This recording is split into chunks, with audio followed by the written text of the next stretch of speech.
Good evening, everybody. Today, our topic of discussion will be gastric outlet obstruction. As I have done earlier, that I will be discussing on questions which have come in the final MBBS Part 2 examination of West Bengal Health University. And I think similar kind of questions will come or has come in the different universities of different states. So now I will come up with the questions and then elaborating the answers. So questions may come as what are the normal value of different body electrolytes? What are the electrolytic changes in a patient of long-standing pyloric stenosis and how do they occur? This can come as also as a what are the changes in gastric outlet obstruction? So what are the electrolytes we want to measure? There are sodium, potassium, chloride, bicarbonate and magnesium. Their values are sodium 135 to 145 milliequivalent per liter or 136 to 145 millimole per liter. Chloride 95 to 105 milliequivalent per liter, same as millimole per liter. Potassium 3.5 to 5 milliequivalent per liter or millimole per liter. Bicarbonate 22 to 28 milliequivalent per liter or millimole per liter. Magnesium 1.5 to 2 milliequivalent per liter or 1.5 to 2 millimole per liter.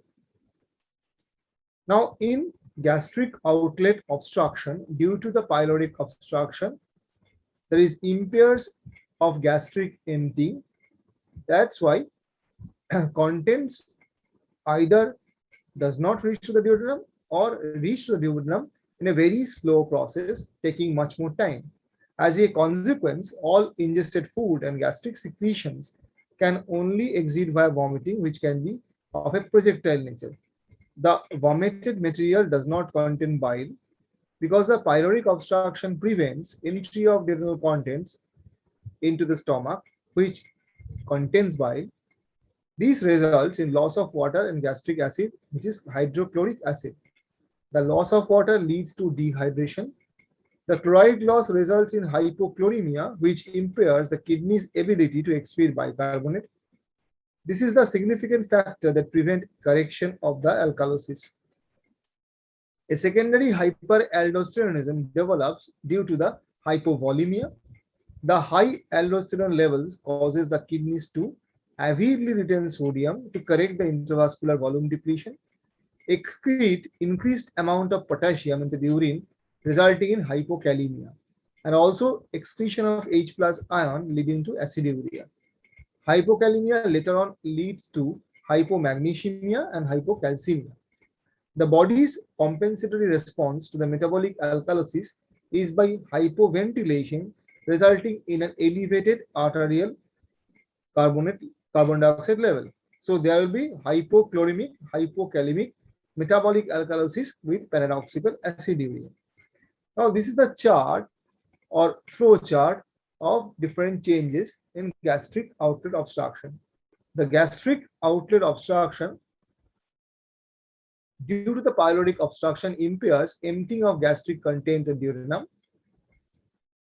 All ingested food and gastric secretion can only exit via vomiting, which can be of a projectile nature. The vomited material does not contain bile because of the pyloric obstruction prevents entry of duodenal contents in the stomach.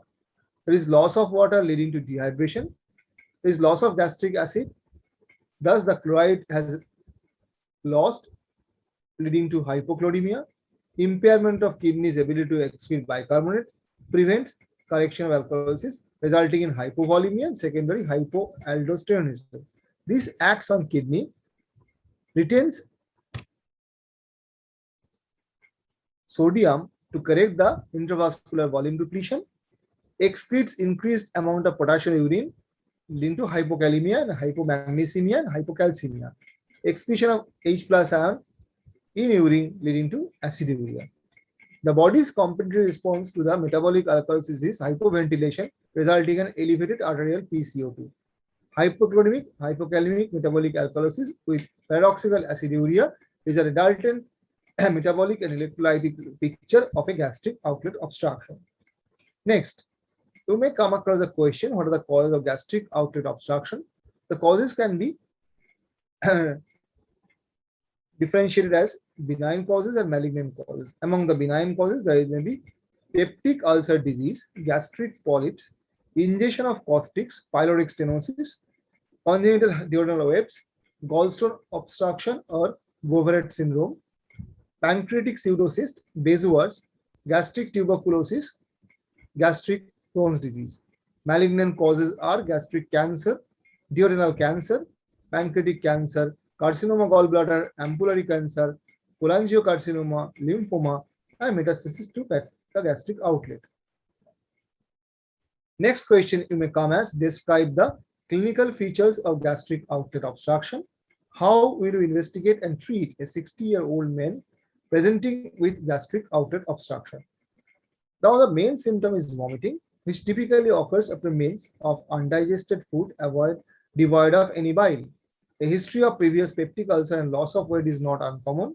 In advanced cases, signs to look for a physical examination are wasting and dehydration. Visible peristalsis from left to right may be present. Succussion splash is a splash-like sound heard of the stomach in the left upper quadrant of the abdomen on shaking the patient with or without the stethoscope can be heard. Bowel sound may be increased due to excessive peristaltic action of stomach. Fullness in left hypochondrium may also be present. Investigations are the most confirmatory investigation is endoscopy of upper gastrointestinal tract.